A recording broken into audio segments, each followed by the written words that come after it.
Fit check. Fit check. Come on.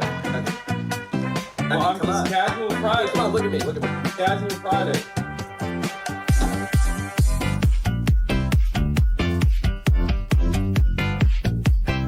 He has enough money already. I do too, but those folks are people who voted for Donald Trump 18 months ago. And that interview was done by our White House reporter, Laura Barron Lopez. We're back. They should have asked them if they're going to vote for him again, because they would have said yes, by the way. That's who these people are. Okay?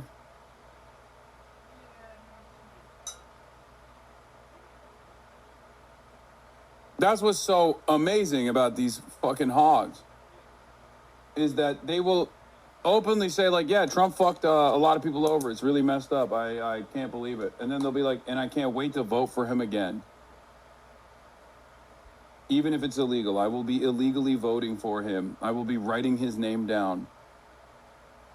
Because I have no mind of my own. I'm an idiot. I'm the dumbest rube, the biggest sucker of all time.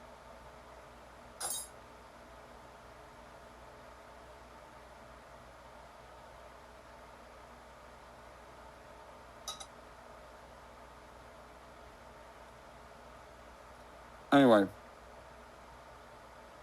let's hear from Alex Carr, Palantir CEO, another psycho. Well, Alex Carr, Palantir's co-founder and CEO, and CNBC's Seema Modi, who covers Palantir, joins us. And tell us about the deal with NVIDIA. There's so many things I think we all want to talk about, but let's get to the NVIDIA deal first. Because I have so much respect for NVIDIA and Jensen Huang, I'm going to try to keep this more adult than I usually do. But the truth is, if you want to know how this came together, from my perspective, there are a lot of technical issues. Who controls the models? Who controls the weights? Who controls the value of your business? We're sitting on critical infrastructure across America, Ukraine, Israel. Everyone who uses LLMs on the battlefield runs on top of our ontology. And our clients are just, to say they're unhappy with the Frontier Labs is to say I'm welcome at the Berkeley faculty. It's like there's just a level of discomfort and loss of trust that also made it really, really... Okay, unpack that. What do you mean by that? Well, you have... Okay, so when you're using large language models, at this point, everyone technical realizes they're like a critical resource. To make them valuable in an enterprise like battlefield context or regulated context or manufacturing, you have to have what's called an application layer. We have this thing called ontology that now everyone's copying, but de facto, it takes a large language model, it makes it safe and useful and precise. So safe because it doesn't touch your unlearning data, safe because it prevents the large language model from caching your data and replicating your business, safe because it doesn't transfer your IP of how to fight, secret data, top secret data, or in a clinical context. So the general way these things were sold, and again, these people are, Sam and Dario, there's nothing more fun than debating Dario in private. So I'm not throwing shade at them, but something has gone completely wrong. And the basic view among enterprises in this country is I'm going to chillax and waste my time with tokens. I'm going to get no value, and they're going to get my IP. Now that sounds like shade. Okay, though. And not just shade. It sounds like if you're saying these. No. Sorry. This is reporting. Okay. And this is reporting that I've literally, against my own interest, called these are like I'm profiting from this, right? So the reality is, you may not like us at my former school, Haverford or Berkeley, but enterprises in this country trust and love us, especially ones that are involved in critical infrastructure, both public and private. Okay, so I want for those countries, we're coming up to July 4th, I want for us and our friends across the globe to have the very best tech resources. In fact, the whole secret of Palantir is the forward deployed model, the products that have been 5 years ahead. You've been with me for a long time. Everyone said FDEs were services. They said we don't even know what an ontology is. That's the only thing people talk about now. The secret was we delivered the best things for the warfighters. Those warfighters have serious trust issues, but it's not just the vis-a-vis Frontier Labs. Then you have my enterprises in the private sector who have the same issues. They're like, why would they get access to my data if they're going to build my alpha? Why wouldn't I control the weights? Why wouldn't, and that's where you get this partnership. What aligns me with NVIDIA, and I think is what the technical customers want, which is control over their compute, their models, their data stack, and their alpha. They want to know they own the means of production. It's not being transferred to someone else. They're not interested in some fake deploy co that somehow is deploying tokens that transfers the alpha to a third party. And the jig is up. And so we have to figure out a way, our products are agnostic. I have no idea what the fuck this guy's talking about.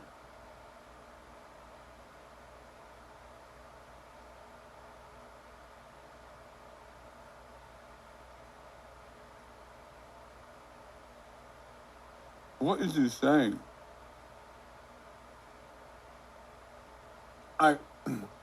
I'm trying to comprehend what he's saying, and I can't tell if it's just like, is he saying that Palantir is responsible for a lot of critical infrastructure and a lot of like war-related initiatives, and they've been at the forefront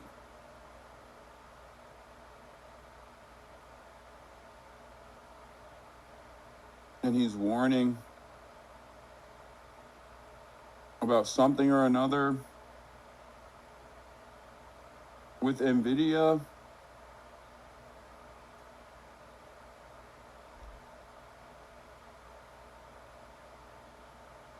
I can't tell. I just feel like he's not, I mean, his demeanor is not giving me a lot of confidence.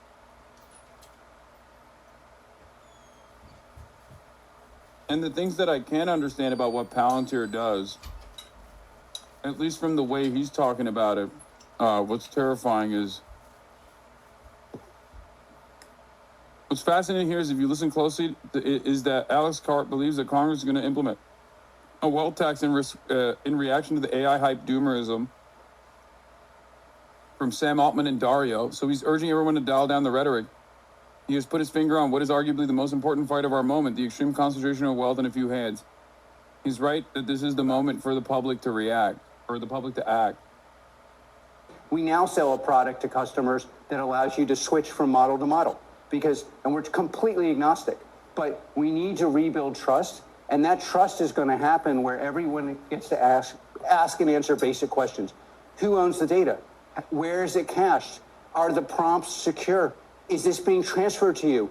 Are you being okay, if it was so valuable, let's say I can make you $1 billion tomorrow. Wouldn't I say, I'll make you $1 billion and I want 30%? Why are they charging for tokens if it's so valuable? So then, Alex, if the key, from what I'm hearing you say, is a secure, American-born, open-source model, how quickly can your model compete with the frontier AI models in terms of reasoning and agentic AI tasks? Okay, what I am claiming, obviously slightly true but slightly self-centered, is it's the model plus an application layer plus compute. It is really all three. So in our jargon, it's the value, the reason, okay, just look at our financials. The reason why everyone is chillaxing with bad financials and growth while losing money is the client refuses to pay the true cost. The two places that actually make money, like profit, free cash flow, are our application layer called ontology and compute. Okay, what I am not just claiming, we can take an open model and in the classified or non-classified context, get it to the point of a frontier model, but you control the weights. So what is the true cost? Not just what you're paying. The true cost is is what you make minus what you lose, meaning the value of your business. But we can get the frontier application to be exactly the same as a frontier model without the risk of transferring the alpha of your business to another. By the way, you could do this with a frontier closed model too, but then the clients have to be able to ask and answer very basic questions. Are you keeping the data? Are you going to enter our business? What do you in the classified context? When the Department of War goes to you and says, "I need this application," do they get to control the weights to do it, or do you get to control the weights? Are we really going to outsource the battlefield of this country to the consensus view in Silicon Valley? That is effing insane. And by the way, Every single enterprise in this country, in private, a lot of them don't want to speak in public because it gets outsourced to the neurodivergent crazy person that apparently is on drugs, the one thing I don't do. Okay, so that's my role. But I'm telling you, in this country, at every single enterprise I deal with, these people are livid. They're like, I am paying for tokens that create no value. These people are stealing the weights and alpha of my business, and they're creating a wealth tax that does not help the poor. It just punishes, starts with the billionaires. Every single person at this table is going to be paying a wealth tax only to punish us. And the reason for it is because these models have been completely irresponsibly oversold. And the sell is, it's dangerous for everyone, which is why I can give it to all your adversaries, but I can't give it to the Department of War, or I can't safely give it to an enterprise in this country without being certain that the alpha of that business could transfer to this model tomorrow, i.e. I have no business, no job. You sound pretty angry. No, this is the voice of American business that is being channeled through me. And I'm telling you, it is absolutely a problem for this country because we are on the cutting edge of every single AI technology. But if you're going to triply oversell something, and by the way, the enterprises are just tired of it. But by the way, just a minute. I want everybody watching this, to test what I'm saying, especially investors who think somehow this is working. We're going to turn now to the former American Olympic.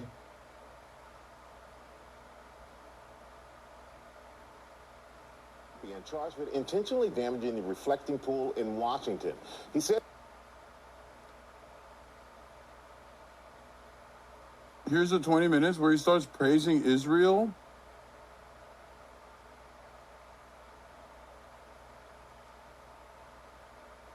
What? BBC News in the... No, I don't care about Sky News Australia.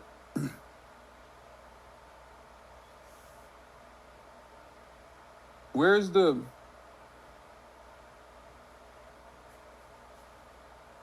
20-minute video where he starts praising Israel?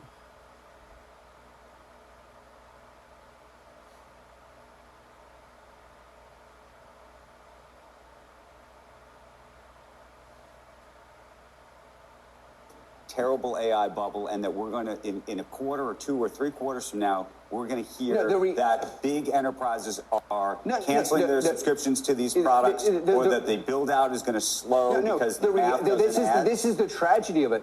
The reality of compute plus ontology plus model is changing the course of history. Ask the Ukrainians, ask the Israelis. Oh, we watched this already.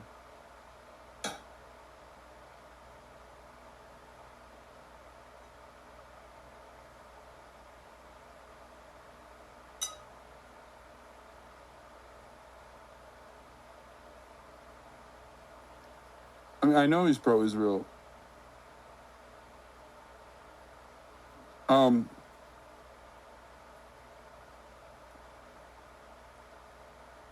I just don't understand what he's, like, it seems like he's worried about the AI bubble popping.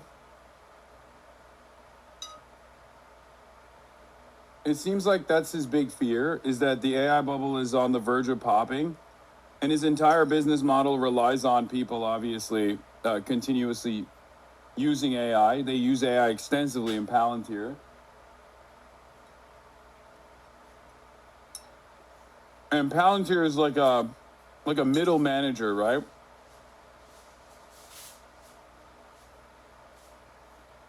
Palantir is like a middle manager between like the LLMs and the companies.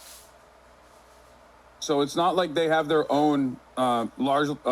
They don't have their own AI model. They're simply taking existing AI models and putting it into a surveillance platform. Like what they do is data analysis and data compilations, right?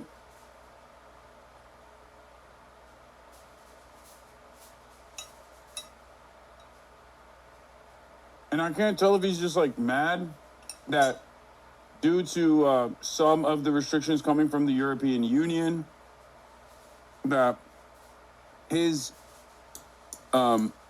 enterprise models are going to be restricted, and they're gonna have some like guardrails, and that's gonna ruin his like mass surveillance business.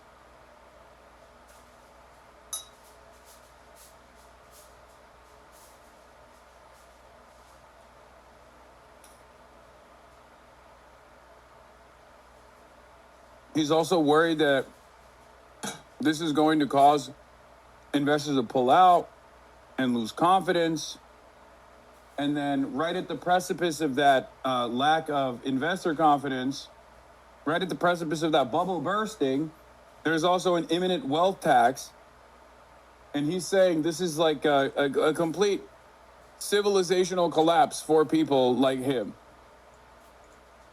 And he's trying to make it seem as though this is going to have... oh, God, I can't read all this, dude. Come on. Too long of a fucking Twitter post. Give me an article and I'll read it, but this is not... I'm not reading that as a fucking... Communism has never worked, except in this place. Stop. He's scared that people are losing faith in AI because it's not living up to the insane hype. Also, regular people are starting to absolutely hate AI overall, and it doesn't help to OpenAI, Anthropic do the fear hype, saving how crazy their stuff is. Yeah.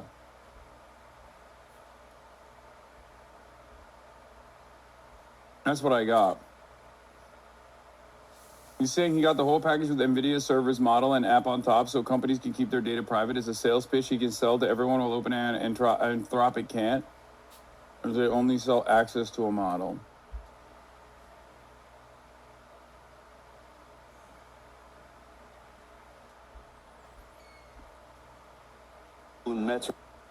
Ed Zitron did a full interview talking about covering my bear case against generative AI, OpenAI's questionable finances, AI's lack of ROI, back from 2 days ago. Let's take a look.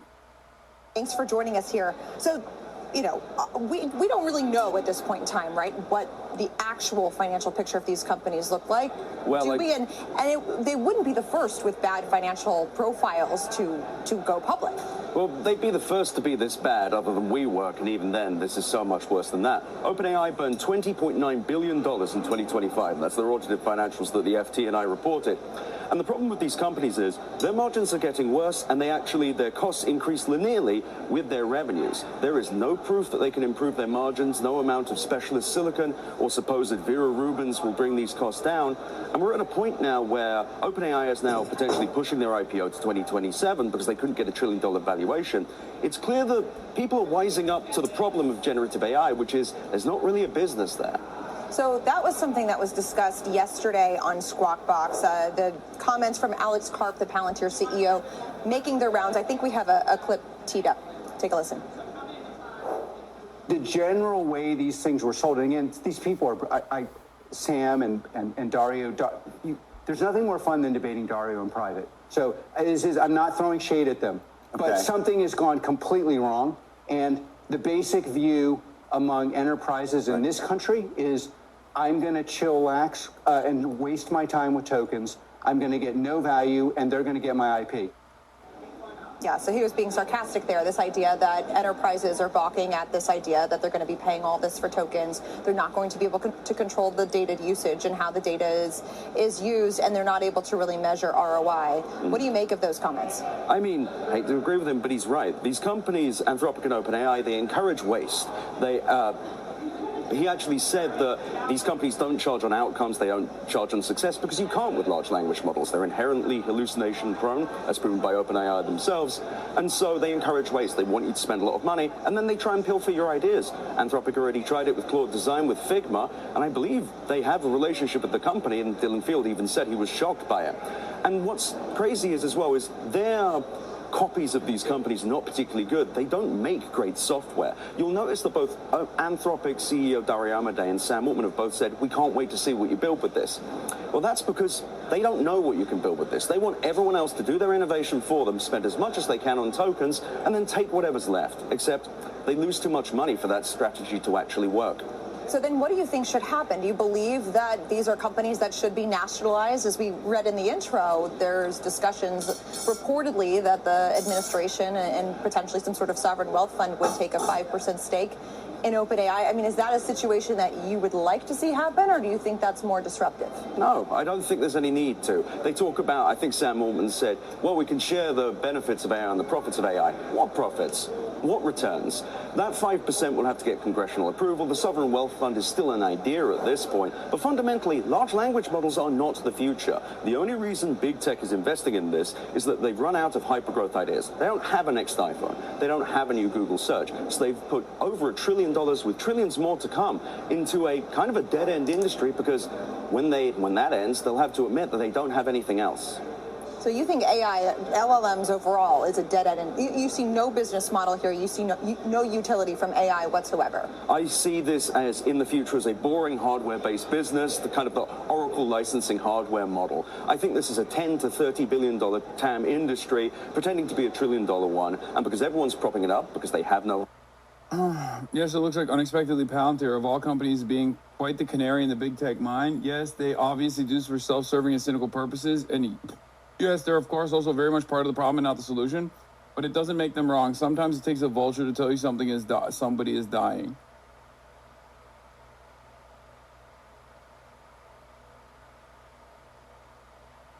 There are AI truthers in here that fucking hate Ed Zitron, and there are Ed Zitron truthers in here who love everything that he says. I feel like I'm not as big as a skeptic as Ed is, but the basic premise that he outlines is correct. As far as like the entire business model of these AI companies he's right. I mean, it's waste. It's propping a bet up that gets to a degree where it's too big to fucking fail. So now people have already dumped so many asses into it that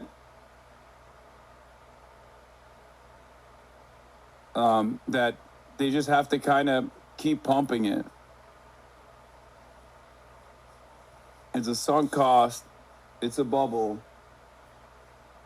And there's nothing really valuable that's coming from it. I do, however, also believe that there could be something valuable that comes of it. Maybe not from the generative AI angle. I don't think that's real. But yeah, all it does is literally cause companies to use tokens. And then if there's anything valuable, they're collecting all that data. If there's anything valuable, they just steal it. It's fucking nuts. Also, all of this AI should be open source and not for profit.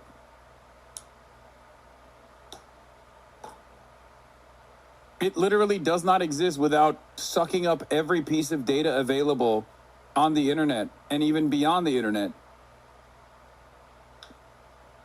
I don't even understand how we haven't decided that this is like, this entire thing should be open source. It's all stolen data anyway. Hypergrowth ideas. Everyone's just kind of pretending it's the kayfabe of the tech industry that really has run out of ideas. It's funny you mentioned Oracle because people were quoting the annual yesterday, quote, some of our customers, OpenAI, may be highly leveraged. We may experience risks of non-payment in our dealings with such parties. Are we going to see this from a market standpoint first in shares of hyperscalers? I think we might, but Oracle is a particularly scary one because they are building 7.1 gigawatts of capacity just for one customer, and they even said in their annual report that the risk was they might not get paid. OpenAI only loses money, and I think I estimate it's like $75 billion of revenue annually that they will have to pay for the full Stargate data center project in annual compute revenue. OpenAI can't afford that, and if they can't, Larry Ellison can't afford to pay back those bills, and Oracle stock will be in jeopardy along with the margin loans that Mr. Ellison holds. It's genuinely dangerous, and it's dangerous across the board for neoclouds, for hyperscalers, for every associated party of the LLM industry. Yeah. Uber burned through its entire 2026 AI budget in 4 months. Now its chief operating officer is questioning whether it's worth it.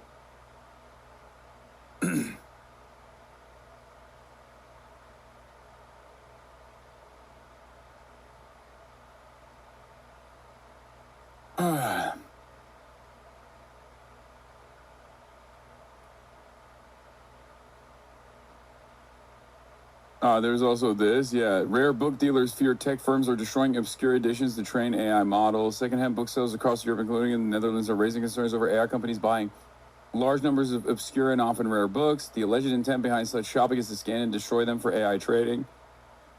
To destroy them.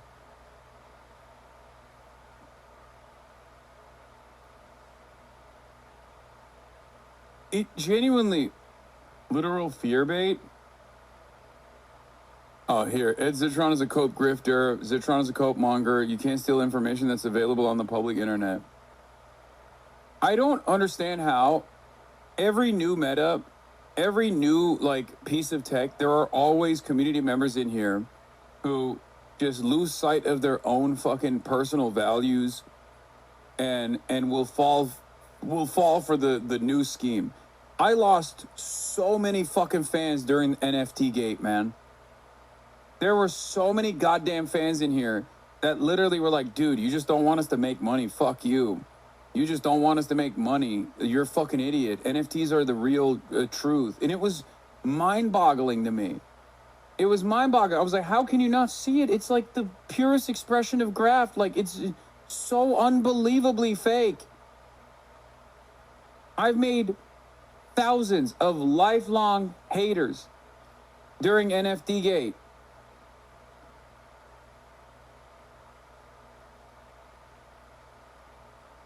And now, yeah, I know, NFTs are a scam. Okay, you're saying that now. But you're also simultaneously propping up another scam.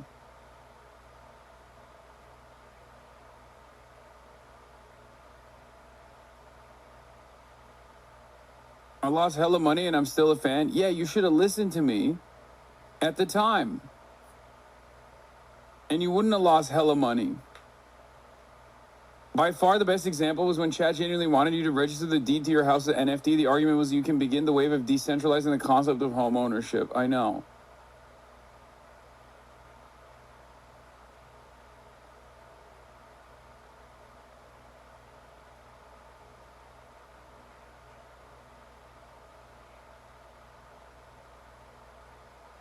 I think some people just want to live in a reality where they get duped. They want to get strung along through life without having any semblance of real thought, led like sheep. I don't get it.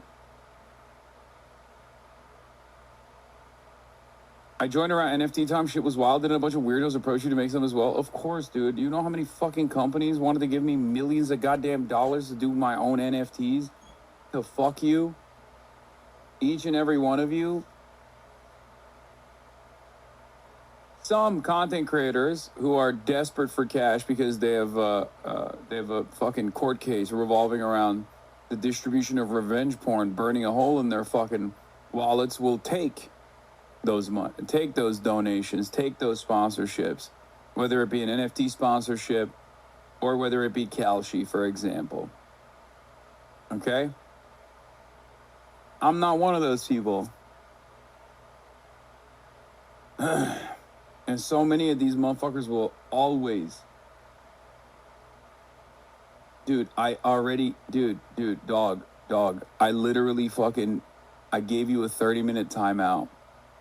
Okay? Because you keep spamming your own analysis on Illinois 9 for the pro-Palestine progressive vote split. I timed you out for 30 minutes, and I thought you would understand after that timeout that you would stop spamming this thing. Okay, please stop spamming. Just the Polymarket Studios and the Family Biz. The Family Biz? Do you think I'm a fucking Young Turks employee? What are you, crazy? There's plenty of things I don't agree with Cenk on. That's one of them. Like, what do you mean? Remember when D-Man was shilling NFT to his audience? Lamau, fuck that guy. The day you'd accept the sponsor that explodes your viewer base would be the day I stopped watching you. I know. I don't do it because of my own fucking principles, but those guys will always be like, oh, he got sponsored by a Chinese game company that had loot boxes, the same as a gambling ad. Okay, dude, sure.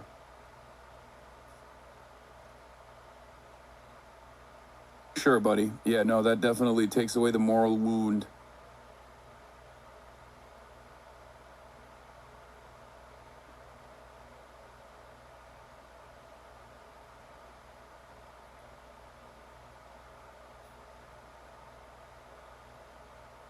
I think it's actually linked to a lack of financial literacy. They see the tech and all this shit, and they don't see the bullshit financial side of everything. All this is speculation.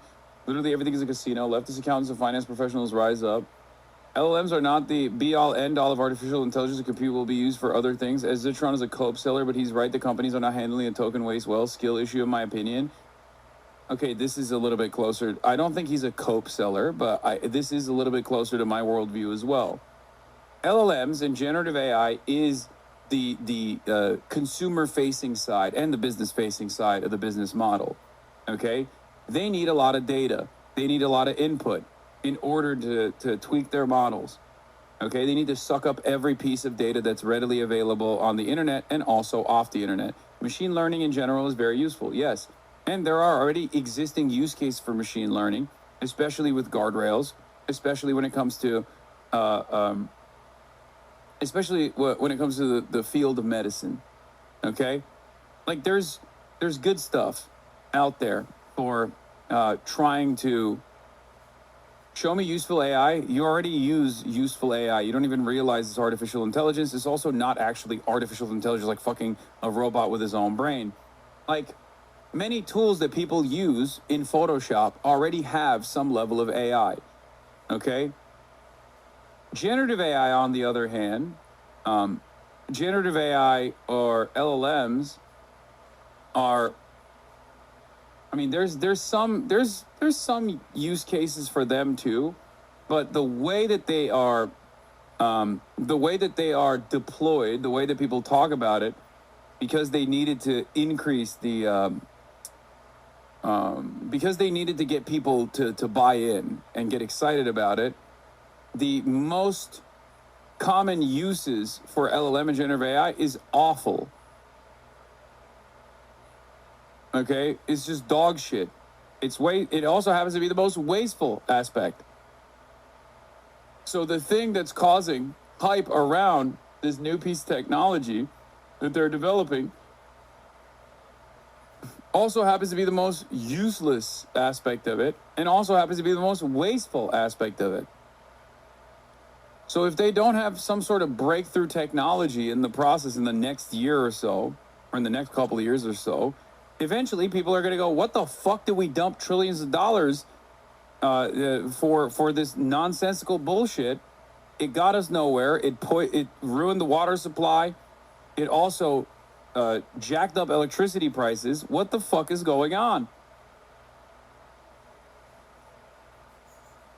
But given the way that our stock market works nowadays, on a hope and a dream and on copium fumes,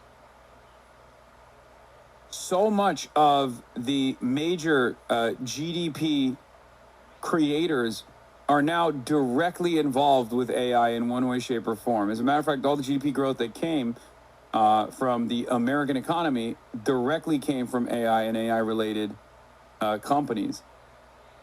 So we're fucked. If that bubble bursts, everything pops. Everything is destroyed. So they just have to kind of go along with it over and over again. It's like literally become too big to fail.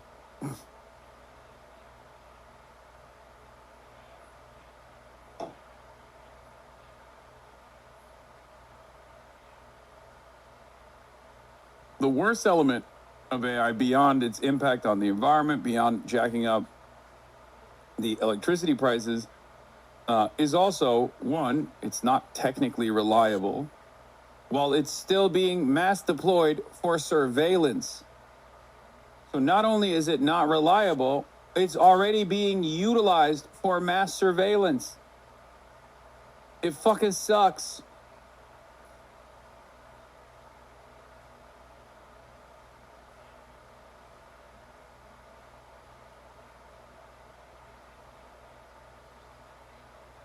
Oracle, the tip of the spear on that, or is it something else? I think it could be the neo clouds, because with this rumor of Meta selling their AI capacity, I think companies like CoreWeave, and especially Nebius and Iran and Cypher Mining and all of them, TerraWolf as well, they are all they're basically outgrowths and they're subsidiaries of NVIDIA. NVIDIA is now, according to the information, going to be paying them to rent back their GPUs when they install them in the data center. This is something that only happens in an industry without diverse and real demand. Meta is an interesting case in this instance because they don't as yet have the third-party cloud services revenue propping it up. But people point to their own top line having accelerated in the first quarter of this year from like 23% to 33%. Yeah, Allbirds. Bro, this is the same thing. Okay, look. This is the same shit that happened with NFTs, okay, with cryptocurrency, with meme coins, and then with NFTs. Because the stock market is all purely speculative at this point, with no interest in fundamentals whatsoever, it's all hype as fuck.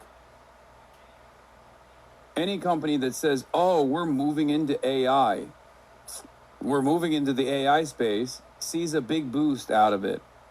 But there's no longevity for these companies at all.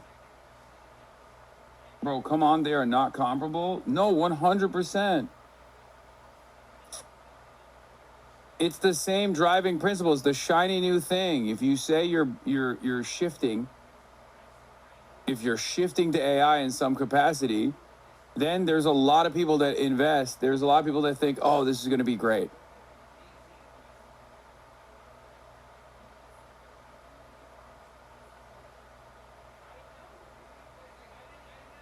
Presumably because they're implementing these AI tools or somehow making their platform more productive along those lines. And at the same time, it shows you the fallback option. We're creating all this capacity, even if it's not a business model. The capacity is there. We've gotten the kind of the power and the compute in place. Maybe that helps society down the road. Well, the thing is with Meta is I don't necessarily... Yeah, the true cost tokens are unfucking real. Right now, they're subsidized heavily, like 4,000%. You can get 8K or more tokens for $200. When they start charging the actual API price, they will be completely unprofitable for companies to use. Yeah, but it's one big Ponzi scheme. So they just, as long as they can keep raising, as long as they can keep fundraising, do these massive fundraisers, and get additional investment, they can prop up the unbelievably costly tokens. Because the computing power to generate these tokens or to utilize these tokens is far higher than what the consumer side is paying for it, what the business side is paying for it. Because if it was $8,000 a pop, then yeah, no one would fucking buy it. Especially because, once again, there's no guarantee that it will work. It can hallucinate. Imagine paying $8,000 per token and then you're using it on what? Like something that's just objectively wrong. Okay, what do you do then? You just burned $8,000? No fucking company would involve themselves with that. That is the ultimate point that Ed Zitron makes, and that is correct. That his assessment there is correct. I agree. AI is not driving Meta's revenue growth. The fact that they have an effective monopoly on social media is. Microsoft, Google, and Meta and Amazon are all doing a funny little, I don't want to call it a scam, but it's a trick where, because their other businesses are still growing, but they never disclose their AI revenues, everyone conflates that with AI driving their growth. In reality, their other businesses are growing and AI is losing them money. Oh, here we go. We got another one. This is exactly what happened with the NFTs, bro. Look. Do you think OpenAI's LLMs are going to be trained with biases when it comes to certain political topics? Yes, I do. Is there a way around the environmental hazard for AI models? In the future, models are only going to be better, which would cause even more harm. Hasanabi, you are the same as Charlie Kirk. You guys are the same people on the opposite sides of the coin. Same coin, different sides. AI is not a Ponzi scheme. Hasanabi has no idea what he's talking about. AI's revolution will change the world.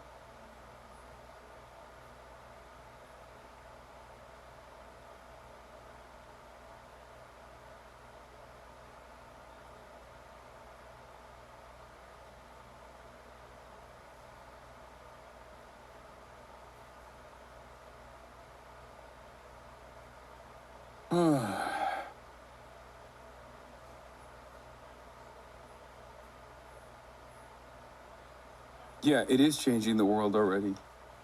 Making the world less habitable.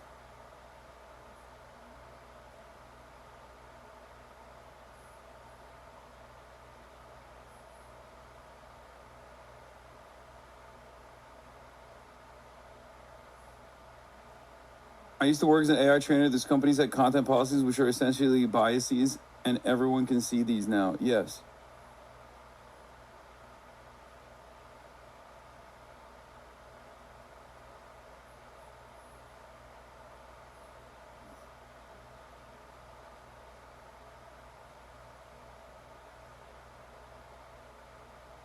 I think you need to do more to address the rampant copium addiction that's become prevalent in your community. Copium has always been the foundation of this fucking community. Okay.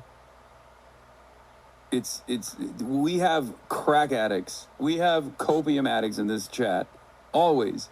The next shiny piece of technology is the one that's gonna fucking change the world. It's gonna shock the world. This guy's on it right now. Across the board, you'll notice that neither Microsoft or Amazon, who both share their run rate of AI, will share the actual AI revenues. That tells you that these companies are afraid. Public companies love good news. If they had good news, why wouldn't? Do you think you would change your judgment on this if China's doing this? DeepSeek is quite cheap, you know? First of all, China is already doing it. It doesn't change my judgment at all. As a matter of fact, like, people in developing nations fucking love AI, specifically generative AI. They love that shit so much. I mean, look at Iran. All their posters are now AI. Their Lego videos and whatnot. That doesn't change my opinion on AI at all. Okay? The difference, however, is that China is making it for a fraction of the cost, and it's open source. And I think what China is doing with AI is just basically every time America comes up with a new benchmark or has a new breakthrough, China will then turn around and be like, nope, it's a bubble. Here, we did it for pennies on the dollar. I think that's the reason why China is dumping a lot of investments into AI and AI technology. Not because it's like the final frontier or anything like that, but because it challenges the American stock market perception, and everything now relies on it.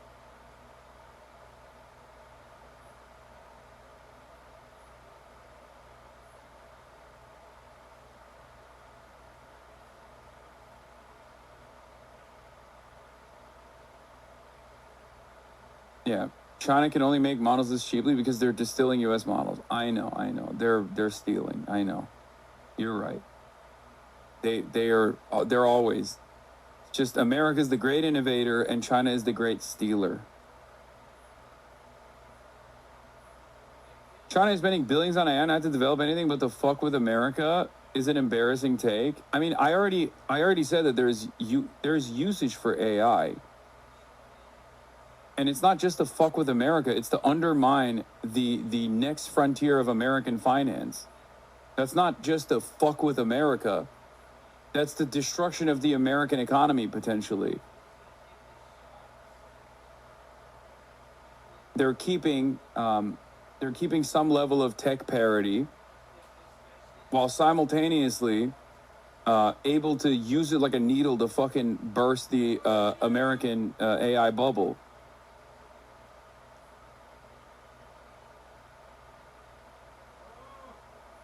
That's not fucking with America. They share it. That's because they've only got bad news here. So what do you think then is the straw that ultimately breaks the camel's back? You've got trillions potentially at stake in terms of just overall capex investing through the years. I mean, it seems like there is a collective desire for this to work.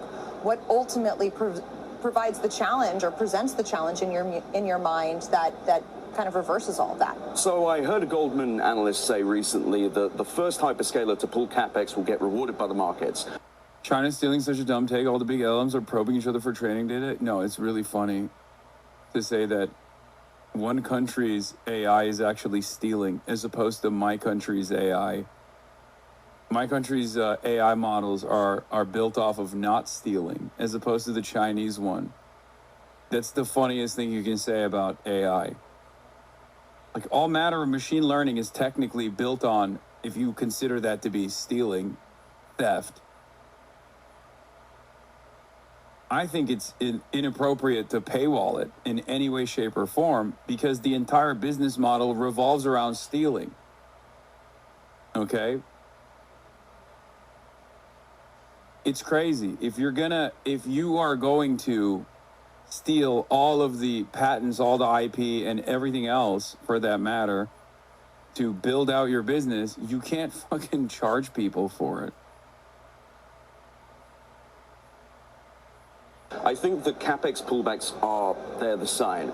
I also think any financing falling through for OpenAI or Anthropic would be a sign, but I think we're going to start seeing AI companies kind of start falling out of favor and not being able to raise money. But the big thing is debt. When data center debt stops being issued, that will be when it's bedtime for this industry. Because even if they think AI is going to win, we've got 100 gigawatts or so of data center capacity allegedly under construction or in planning. That's trillions of dollars of money that needs to come from somewhere, and we are tapping out the debt markets. We saw that with Google raising that $85 billion equity raise. Although you'd agree that spreads do not imply that moment is anytime soon. Spreads have been wrong before. That's the thing. And I think that perhaps the timing isn't going to be immediate, but at some point a hyperscaler is going to pull back CapEx. And when that happens, well, this is an industry of followers. The tech industry doesn't have ideas. They just copy each other. Everyone copied Satya Nadella when he put ChatGPT in Bing. And I think that whoever breaks CapEx first, they'll follow them too. All right. Ed, thank you very much. Thank you. Ed Zitron.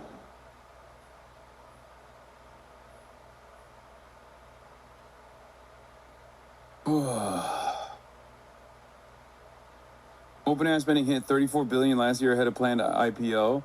Audited figures reveal mounting costs for model development, infrastructure, and rapid expansion. The numbers, which were first shared with the Financial Times by independent journalist Ed Zitron, suggest OpenAI's revenues are outstripped by rising costs. OpenAI booked about $13 billion in revenue last year. By the end of 2025, it was generating $2 billion in monthly revenue, up from $1 billion a quarter at the end of 2024, making it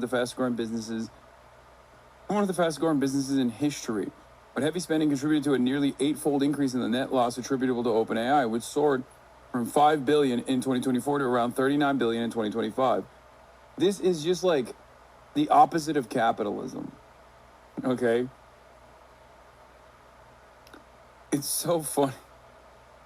Look, I'm not the smartest guy when it comes to this stuff, okay? I know I say am a numbers guy, but I'm not actually am a numbers guy, okay?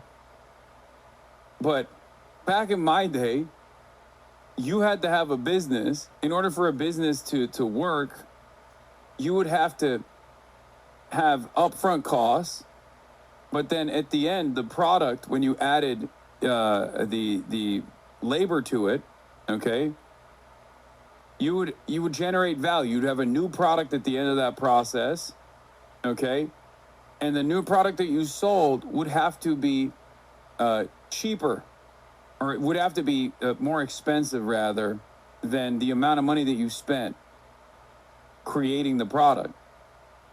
This is topsy-turvy. It's the exact opposite. It's far more costly to make the product. Chinese labs definitely do some distillation, but they also have some genuine innovation that they open source in a way most Western labs won't. Okay.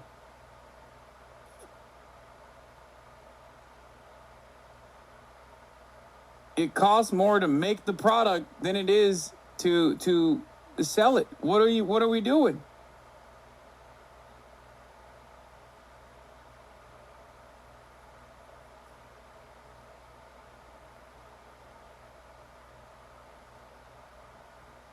OpenAI was also lobbying the S&P 500 to get early admittance. The only reason to do that from their perspective, besides the transient liquidity boost, is to insert themselves in the pension and retirement accounts, making themselves too big to fail as fast as possible. Oh.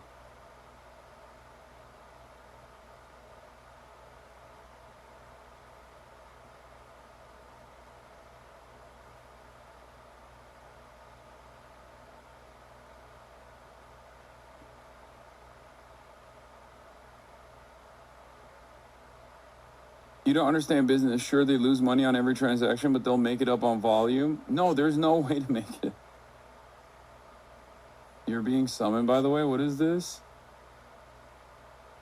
I'm shocked the Atlantis cruise I'm performing on next week has been banned from entering Turkey. A ship, a magnificent ship full of gay men and me, denied entry to Turkey simply because of who is on board. I am furious, but I am sailing, as the ship will make other ports of call. I am ready to perform for all the wonderful men on this Atlantis cruise who deserve so much better than this. Patty Lapone? Why did Turkey do that? They're being homophobic?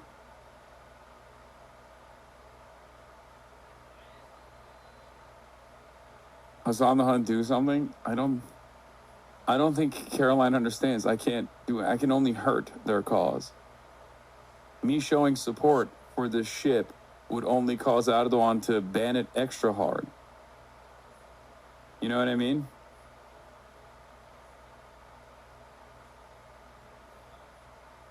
Maybe Turkey was like, it's July. Pride Month's over.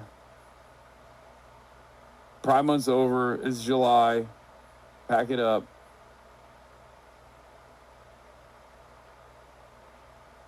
Who does Caroline think alerted Turkey in the first place? Yeah, it was me.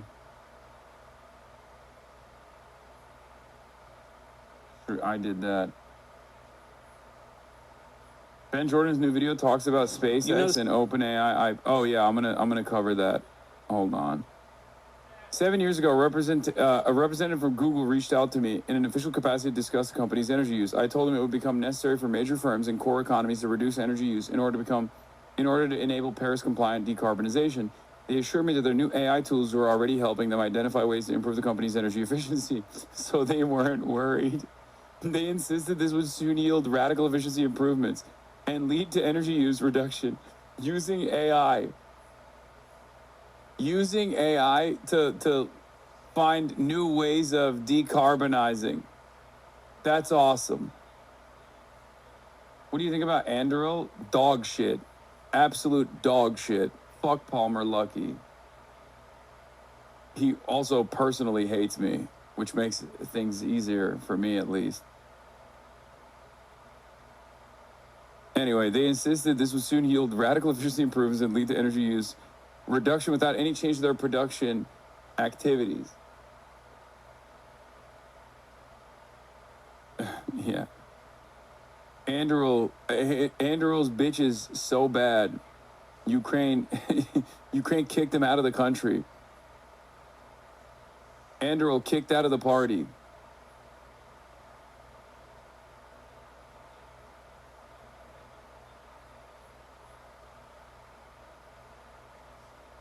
I told him that's not how it works. In growth-oriented capitalist firms, saving from efficiency improvements are generally leveraged to expand production. I predict that even if their AI found ways to improve efficiency, Google's energy use would go up, not down. 7 years later, and this is where we're at. Yep.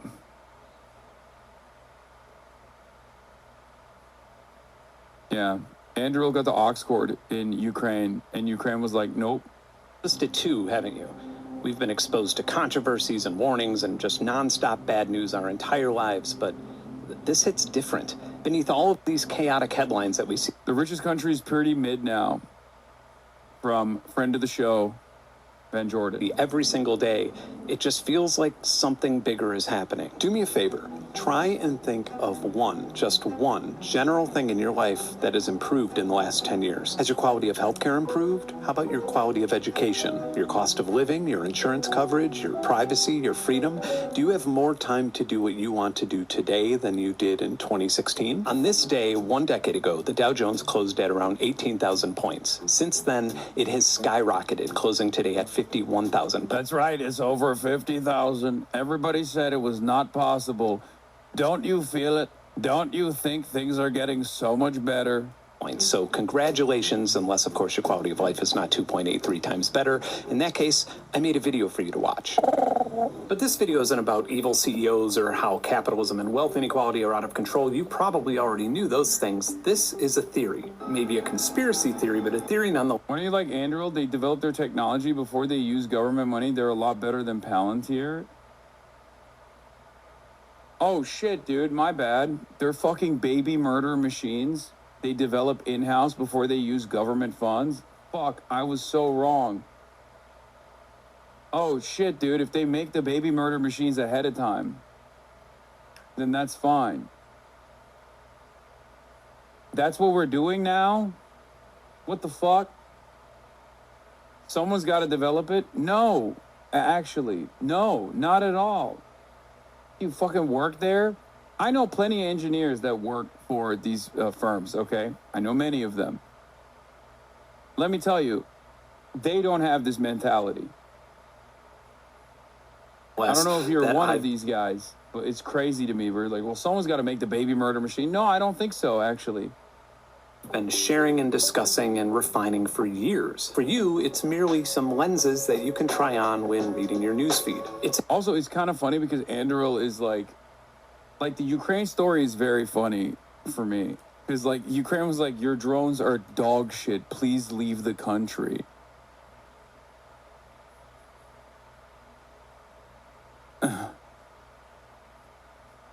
Like, Anduril's autonomous weapons fail in tests. Ukraine combat. Defense startups $30 billion valuation under scrutiny as weapon systems malfunction.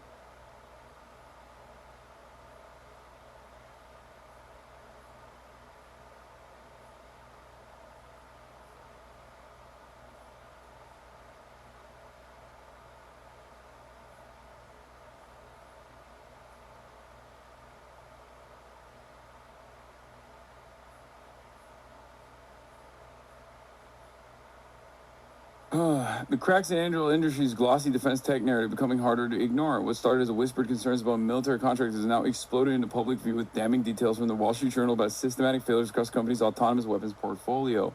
The most alarming incident occurred during a Navy exercise off the California coast in May, where more than a dozen of Anduril's autonomous drone boats simply stopped working.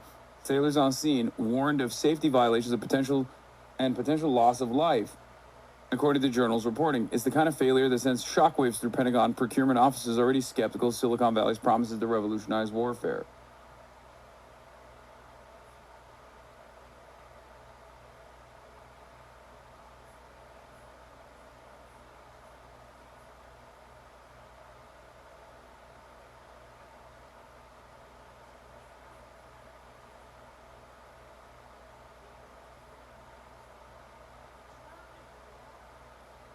The real gut punch comes from Ukraine, where Anduril's technology faces true battle test. Ukrainian SBU security forces found that the company's Altius loitering drones repeatedly crashed and failed to hit their targets. The performance was so poor that the Ukrainian forces completely stopped using them in 2024 and haven't deployed them since. This battlefield rejection carries enormous weight in defense circles. Ukraine has become the proving ground for next-gen military technology. God, this is so dystopian.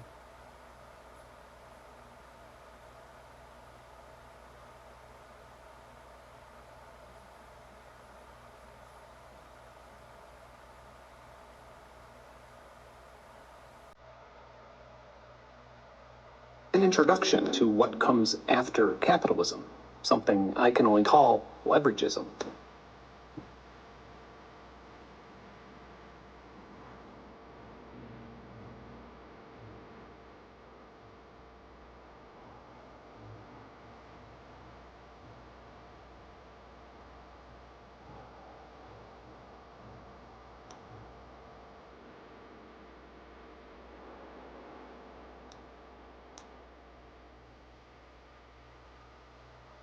Capitalism, on paper, is dependent on economic and technological growth. On paper, the idea is that everybody gets a slice of the pie, and if we make a really, really, really big pie that keeps growing, then everybody can get fat. And not only is that example kind of a literal one when you look at the American obesity epidemic, but capitalism also led to agricultural innovation and global supply chains and wealth creation in developing countries that played a huge part. Ben Jordan doesn't believe that, by the way. This entire video is directly contradicting that assessment. And decreasing global hunger. It's worth recognizing that in 1970, 1/3 of the people on this planet were starving, and now that... Did you notice the PlayStation stopping physical game discs starting 2028? I am disgusted with the way every one of these dumbass fucking companies, including Sony, which, by the way, Sony's a Japanese company. This is exceptional, okay? If you've ever been to Japan, you know those motherfuckers still use paper receipts, okay? So the very fact that a Japanese company would actually gut their hard disks is unbelievable. This must have been a PlayStation America decision, okay?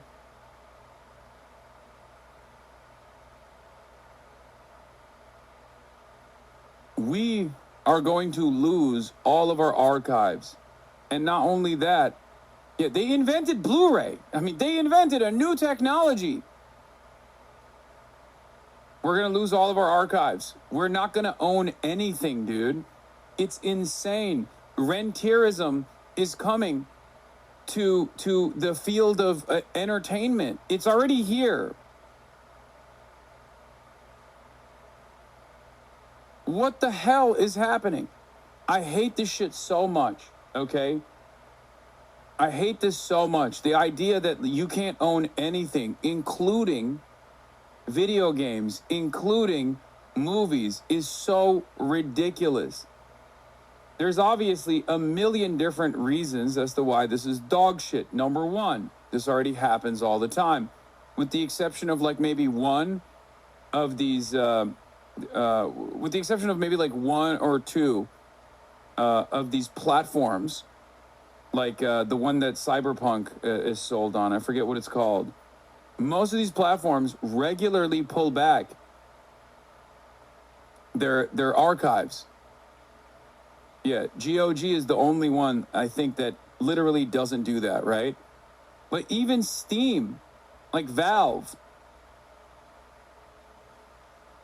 will sometimes take down certain pieces of content that you own, but you actually don't even own it. What are we doing? Yeah, GOG is CD Projekt Red, yeah. I hate this shit so much.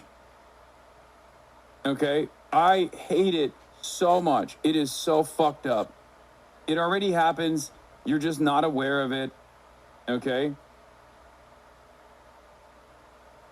It happens all the time. You're oblivious to it. It happens with your library of content that you think you own, that you don't actually own.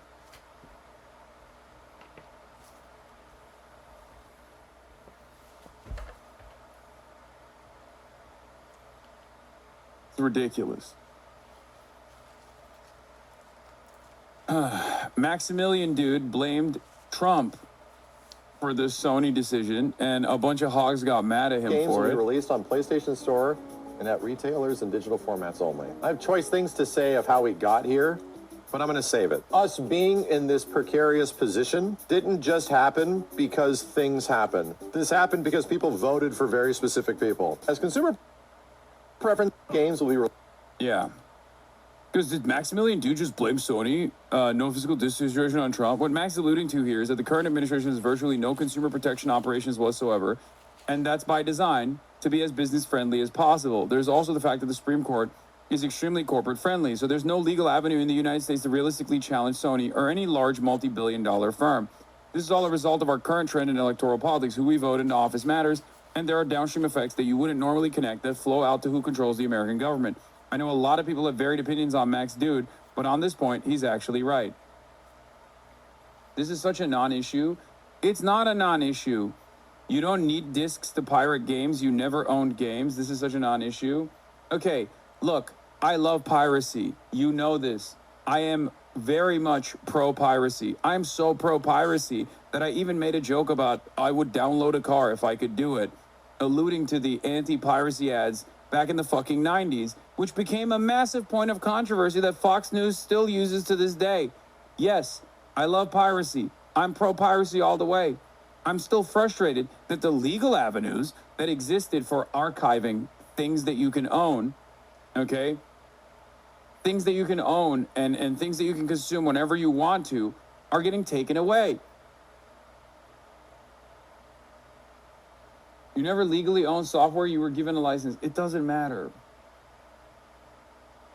It doesn't matter. What do you mean? When you have a fucking hard copy of the thing, they can't just come to your house and stop you. They can't be like, I'm revoking your license. That's the whole point of physical ownership.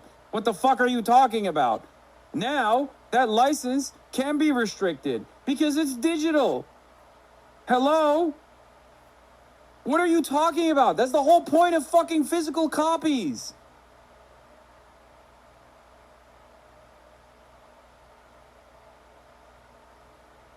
They literally can. The full game is not on the disc. Oh my God. You are further proving my frustration.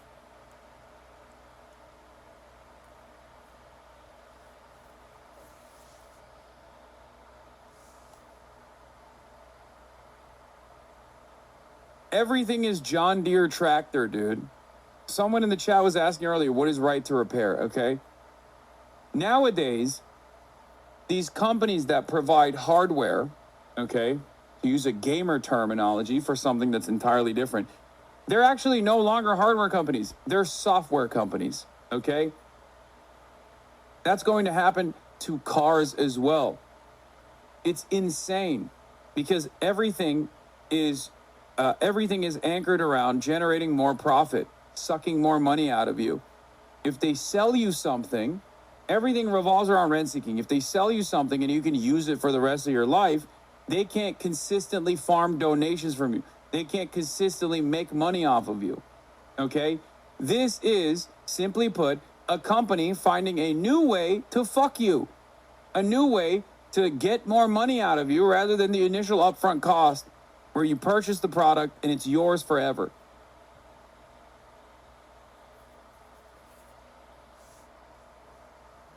That's it.